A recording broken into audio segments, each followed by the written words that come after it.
Bakso berasal dari cerita di masa dinasti Ming atau yang sekarang disebut Tiongkok.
Bakso selalu menemukan jalannya untuk ke hati orang Indonesia. Dimanapun menikmatinya, rasa bakso selalu membawa kehangatan yang sama. Sederhana, namun selalu bikin hati tenang dan bahagia. Setiap bulatan bakso memiliki cerita tentang kerja keras tanpa lelah, tentang resep yang diwariskan, dan kisah panjang tentang bagaimana makanan sederhana ini bisa bertahan melewati waktu. Bakso bukan cuma soal rasa, tapi juga budaya, tentang cara orang Indonesia menemukan kehangatan, kebersamaan, dan cinta lewat semangkuk makanan. Sebuah bukti bahwa cita rasa bisa jadi penghubung antar waktu dan antar hati.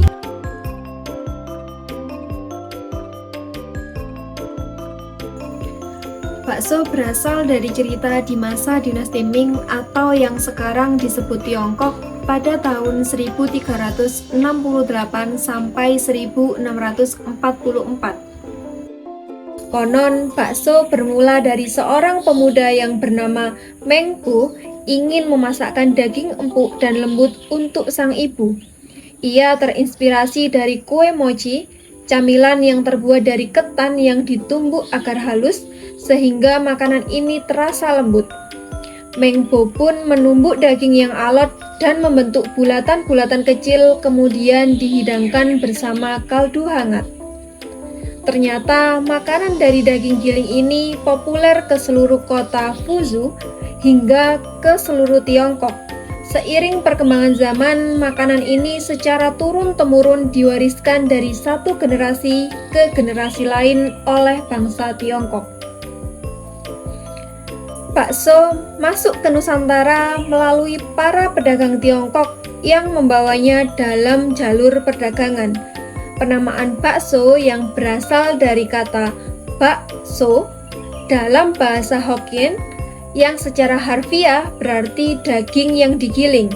Namun, karena orang Nusantara pada waktu itu sebagian besar Muslim, mereka tidak menggunakan daging babi sebagai bahan utama, melainkan daging sapi, kambing, ayam, hingga kerbau. Bakso berkembang ke seluruh penjuru karena rasanya yang nikmat sesuai dengan lidah orang Nusantara. Sehingga terjadi akulturasi budaya yang menciptakan berbagai resep bakso sesuai dengan lokasinya. Bumbu rempah khas Nusantara yang membuat bakso semakin sedap.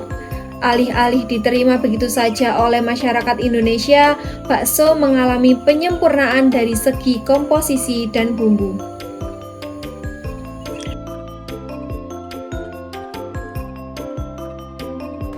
Berapa lama Bapak berjualan di sini? Saya berjualan mulai tahun 2000 sampai tahun 2025, jadi 25 tahun. Apakah resep bakso yang Bapak pakai ini resep keluarga atau hasil racikan sendiri? Resepnya hasil racikan sendiri. Bagaimana Bapak menjaga kualitas bahan dan rasa agar tetap konsisten dari dulu sampai sekarang? Untuk menjaga rasa dan kualitas masakan, saya tidak mengurangi dan menambahi dari takaran bumbunya. Apakah Bapak memiliki rencana untuk berinovasi membuat bakso dengan berbagai isian yang berbeda? Ada rencana. Apa aja rencananya isinya? Isinya untuk sementara ini isi telur sama urat. Nanti saya kembangkan bisa isi isian dari pentol sendiri, jadi pentol beranak.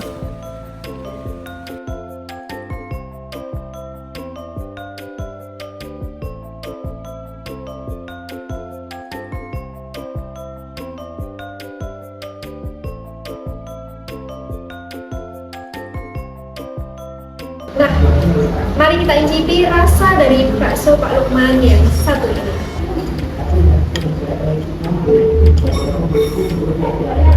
Kita mulai dari kuahnya dulu ya.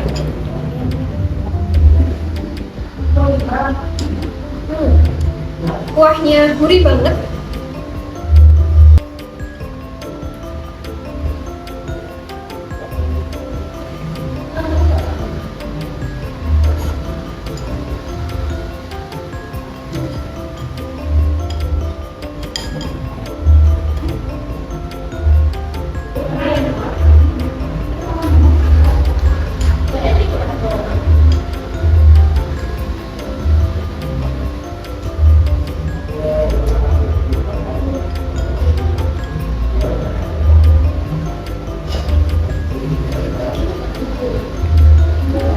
Rasa atau tekstur dari baksonya juicy banget, padat tapi empuk.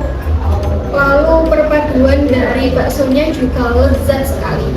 Jadi ini adalah comfort food banget bagi para pecinta kuliner.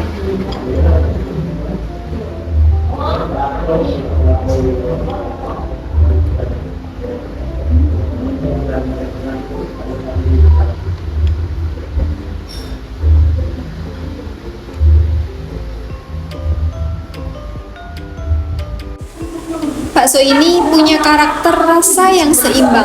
Dari dagingnya yang terasa segar, bumbunya pas, dan kaldunya punya rasa gurih alami dari tulang sapi. Pangsitnya renyah, tahu isinya lembut, dan mie-nya menambah tekstur yang menyatu sempurna dalam satu mangkuk.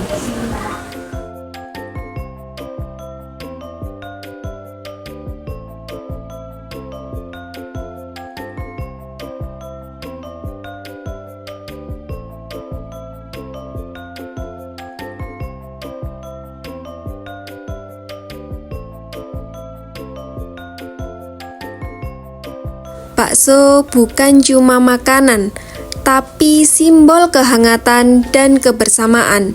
Dari warung pinggir jalan sampai restoran modern, bakso tetap dicintai lintas generasi. Di setiap elemennya saling melengkapi, menciptakan harmoni rasa khas bakso tradisional Indonesia. Setiap suapan bikin kita sadar bahwa makanan enak gak harus ribet, cukup dengan ketulusan dan proses pembuatan dengan sepenuh hati. Nah, teman-teman, di era saat ini tugas kita adalah menjaga cita rasa lokal agar tetap hidup. Bukan hanya dengan memakannya, tapi juga dengan mencintai dan melestarikannya. Terima kasih dan sampai jumpa di kuliner lokal selanjutnya.